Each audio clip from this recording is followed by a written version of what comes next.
नए कपड़े धोए बगैर पहनना। रईसुद्दीन इंडिया से पूछते हैं, क्या नए कपड़ों को बगैर धोए पहनकर नमाज पढ़ सकते हैं?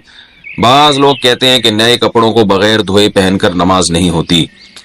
भाई ये बाज लोग बिल्कुल गलत कहते हैं। शरीयत में असल तहारत है। जब तक हमें कपड़ों के नापाक होने का यकीन ना हो, हम पाक ही समझेंगे उसको। वरना तो हर चीज के बारे में आप सारा दिन यही बैठ के सोचते रहो कि कहीं नापाक तो नहीं है ये। तो इसलिए कपड़ों में असल, बल्कि हर चीज में असल ये कि वो पाक है, जब तक कि उसके नापाक होने का यकीन ना हो। तो कपड़े आपने खरीदे क्योंकि आपको यकीन नहीं है नापाक होने का, तो आप पाक ही समझेंगे और उनको पहनकर अगर आप नमाज पढ़ लेंगे तो नमाज हो जाएगी। अलबत्ता वैसे जो पुराने इस्तेमाल शुदा कपड़े होते हैं उनको धोए बगैर पहनना वैसे एक इंसानी एक तबीयत के खिलाफ है। पता नहीं किस किस ने इस्तेमाल किया उसको, क्या क्या उसमें जरासीम हो और नापाकी का इम्कान तो बहरहाल होता है। तो कोई एहतियातन उनको धो के पहन ले तो ये ज्यादा अच्छा है। और उसमें यानी इंसान की जो नफीस लोग होते हैं, सफाई पसंद होते हैं, उनके मिजाज के भी ज्यादा करीब है ये बात। दूसरी माँ की औलाद महरम है या ना महरम, यानी सुतेली माँ की औलाद। मेरे वालिद साहब ने मेरी वालदा की वफात के बाद मेरी खाला से निकाह किया। खाला के पहले से 3 बच्चे थे। क्या इन बच्चों में से मेरा किसी से निकाह हो सकता है? अगर नहीं तो क्या इनके लिए इनको मुझसे पर्दा करना लाजिम होगा या नहीं? कामरान शेख इंडिया से पूछते हैं। भाई ये बच्चे आपके कजन हैं, आपके वालिद के तो ये सुतेले बच्चे बन गए, लेकिन आपके सुतेले बहन भाई नहीं बने। वजह उसकी है कि इन बच्चों का बाप भी अलग और इन बच्चों की माँ भी अलग। वो बच्चे जिनका बाप एक हो या माँ एक हो तो वो तो महरम होते हैं आपस में, लेकिन बाप भी अलग माँ भी अलग, तो दोनों ही अलग हैं, तो फिर वो नामहरम कहलाते हैं। लिहाजा इनमें अगर कोई बच्ची है तो उसको चाहिए बालिग होने के बाद आपसे पर्दा करे और आपका उनसे निकाह भी हो सकता है। मर्द के लिए बालों में हेयर बैंड लगाना। आसिफ साहब कश्मीर से पूछते हैं, मैं लंबे बाल रखना चाहता हूं, अगर उन्हें संभालने के लिए हेयर बैंड लगाऊं तो क्या ये जायज होगा? जी, मर्द अगर लंबे बाल रखे और बार बार उनको संभालना मुश्किल हो रहा हो तो वो उनको संभालने के लिए हेयर बैंड लगा सकते हैं, पीछे की तरफ ले जाके।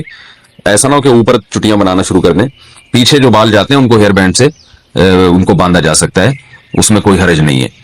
रसूलुल्लाह सल्लल्लाहु अलैहि वसल्लम ने जो है ना औरत को हुक्म दिया है कि वो जब बालों की चुटिया बनाएगी तो अगर वो बाल जब बूंदे जाते हैं ना बहुत अच्छी तरीके से, तो गुस्ल जब औरत पे फर्ज हो जाए तो उसके लिए बाल खोलना जरूरी नहीं है, बस बालों की जड़ में पानी पहुंचाना जरूरी है। और उसके तहत फुक़हा लिखते हैं कि मर्द ने अगर बालों को गूंदा हुआ हो और उसकी यानी गोया की एक तरह से पीछे चुटिया बनाई हुई हो तो मर्द के लिए बाल खोल के गुस्ल करना जरूरी है। तो इससे पता चलता है कि उस जमाने में मर्द भी बड़े बाल रखते थे और बाज दफा संभालने के लिए उनको बांध भी दिया करते थे। तो इसलिए अगर मर्द ने बड़े बाल रखे और कहीं भागने दौड़ने में मुश्किल हो रही है तो वो उनको आर्जी तौर पर रबर बैंड से या किसी भी चीज से वो उनको पीछे बांध सकते हैं। स्पाइनर में कपड़े सुखाने से कंघालने से क्या पाक हो जाते हैं? मेरी वॉशिंग मशीन ऑटोमेटिक है, इसमें स्पाइनर में कपड़े कंघालती हूँ गंदे पानी के बाद, साफ पानी भी काफी देर आता है, क्या इससे कपड़े पाक हो जाएंगे? बिनते शाहिद कराची से। अगर एक दफा नापाक कपड़े धुलने के बाद उनमें इतना पानी बहा दिया जाए कि एक तरफ से पानी आ रहा हो और दूसरी तरफ से निकल रहा हो, कि अगर आप ये समझते हैं कि 3 दफा इन पानी को किसी बर्तन में डबोया जाता तो इतना पानी जितना इस्तेमाल होता उतना पानी बह चुका है, तो वो कपड़े पाक हो जाएंगे। लेकिन जो मशीनें ऑटोमेटिक आ रही है मेरी मालूमात के मुताबिक उसमें ऐसा होता नहीं है, पानी बहता नहीं है, बल्कि होता ये है कि एक दफा पानी पूरा भरता है, उसमें कपड़े साफ होते हैं, फिर दोबारा पानी भरता है और वो पानी निकलता है, फिर तीसरी दफा पानी भरता है वो निकल जाता है। तो इस तरह से कपड़े पाक नहीं होते, क्योंकि उसकी वजह यह है कि अभी कपड़े जब एक दफा जब धुले हैं तो कपड़े नापाक होते हैं, तो कम से कम 3 दफा उनको पानी में कंघालना जरूरी है, तो 3 के बजाय वो 2 दफा कंघाले जाते हैं। तो इसलिए बेहतर यही है कि जब मशीन ने 2 दफा कंघाल दिए तो एक दफा आप खुद कंघाल लें, या तो ये काम कर लें या ये कर लें कि जारी करें पानी को।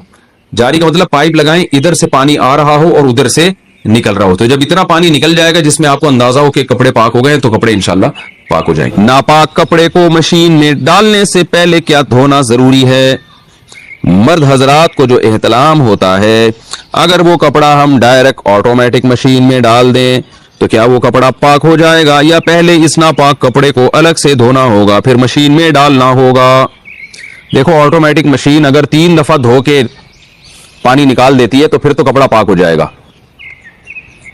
तो और अगर 3 दफा धोने के प्रोसेस से नहीं गुजरती, यानी पूरा पानी आए उसमें अच्छी तरह धोए पानी निकले, फिर दोबारा पानी आए अच्छी तरह धोए फिर निकले, फिर तीसरी दफा पानी आए अच्छी तरह धोए फिर निकले, तो 3 दफा अगर ये प्रोसेस हो रहा है तो फिर तो कपड़ा पाक हो जाएगा। 3 दफा ये अमल नहीं हो रहा तो फिर कपड़ा पाक नहीं होगा। तो उसके लिए बेहतर यही है कि मशीन ने अगर 1 या 2 दफा ये अमल किया तो एक दफा आप खुद करवा दें मशीन से, मशीन तो बटन दबा देंगे दोबारा वही काम शुरू कर देगी। या फिर आप मशीन में पानी भर के पाइप निकाल दें, वहां से पानी निकल जाएगा, तो ये प्रोसेस तीसरी दफा धोने का आप खुद कर लेंगे। लेकिन ये जरूरी है कि नजासत के असरात खत्म हो जाएं। तो यानी अगर वो निशान फिर भी मोटा निशान लगा हुआ है उसके अंदर गंदगी का, तो फिर कपड़ा पाक नहीं होगा। तो उसको रगड़ना भी जरूरी है ताकि वो निशान हट जाए। हाँ, रगड़ने के बावजूद भी हट नहीं रहा तो फिर पाक है। बहुत ज्यादा भी वहमियों की तरह ना रगड़ना शुरू कर दें। तो मर्दों के जो कपड़ों पे नापाकी लग जाती है ना, तो एक दफा उसको बस एक दफा रगड़ दें अच्छी तरीके से। अगर वो निशान दूर हो जाए ठीक है, नहीं दूर हो तो वो माफ है। लेकिन वहमी लोग जब ये मसला सुनते हैं तो वो सुबह से लेके जो कपड़ा रगड़ना शुरू करते हैं वो फिर मर जाते हैं, उनको बस वहम उनका खत्म नहीं होता। तो बस हल्का फुल्का सा एक दफा एहतियातन रगड़ दिया, बस काफी है। निशान चला गया ठीक है, नहीं चला गया तो भी ठीक है। और अगर बगैर रगड़े ही निशान चला गया तो नूर ला नूर, सुभान अल्लाह। टब से नहाए तो इससे क्या हम वुजू कर सकते हैं? घर में बाथरूम में नहाने का बड़ा टब है जिसमें 180 या 200 लीटर पानी आता है। वो टब अगर पानी से भरा हुआ हो तो इसमें एक दफा वुजू या गुस्ले जनाबत करने के बाद दोबारा इसी पानी से वुजू या गुस्ल किया जा सकता है। शेरीना खान, भाई टब में अगर आपने गुस्ल ऐसे किया कि टब के अंदर बैठ के गुस्ल किया, फिर तो अब नहीं हो सकता उससे कुछ भी।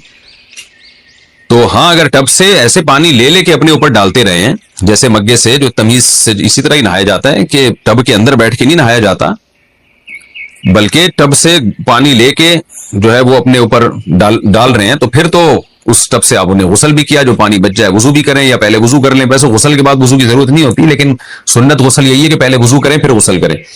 और अगर जारी टब है उसके अंदर बैठ गए और नलका खोल के पानी उससे निकल के जा रहा है, आप नहा रहे हैं और पानी बह रहा है, तो फिर उसमें गुस्ल भी जायज है और उसी में वुजू भी जायज है। बाल्टी में कपड़े कैसे पाक करें? बाल्टी में नापाक कपड़े पाक करने का तरीका बता दें। नीज अगर नजासत मालूम ना हो कि कहां लगी हो, ना निशान हो, तो क्या हुक्म होगा? इरफान शकूर दुबई से। देखो, पहले जहां नजासत लगी है उस जगह को धो के साफ करें, और अगर पता ही नहीं चल रहा तो अंदाजे से धो लें कि इस जगह शायद लगी हुई हो।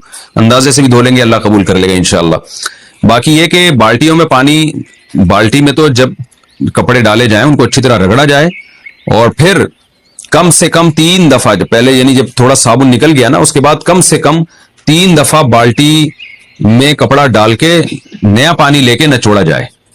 यानी कपड़े बाल्टी में डाल दिए, फिर सब कपड़ों को नचोड़ें, फिर दोबारा पानी में डाल दें, यानी बाल्टी में पानी भरा हुआ और नया पानी, उसमें कपड़े डाल दें, फिर फिर कपड़े निकाल के अच्छी तरह नचोड़ें, फिर तीसरी दफा बाल्टी को पानी से भरें, उसमें कपड़े डाल दें और फिर अच्छी तरह नचोड़ें।